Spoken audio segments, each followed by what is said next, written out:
بسم اللہ الرحمن الرحیم۔ السلام علیکم۔ صبح و شام کی سب سے اچھی دعا۔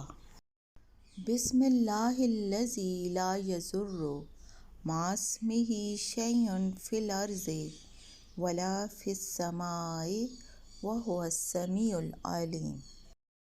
ترجمہ: اللہ کے نام سے ہم نے صبح کی یا شام کی، جس کے نام کے ساتھ آسمان یا زمین میں کوئی چیز نقصان نہیں دے سکتی، اور وہ سننے والا جاننے والا ہے۔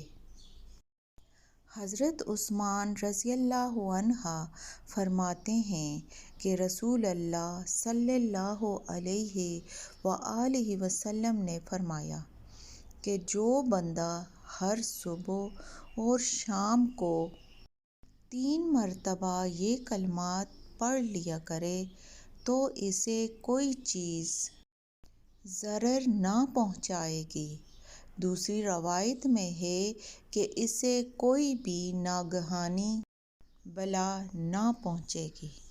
اگر آپ کو میری ویڈیو اچھی لگے تو ویڈیو کو لائک کریں، چینل کو سبسکرائب کریں اور ویڈیو کو صدقے کی نیت سے دوسروں کے ساتھ شیئر کریں۔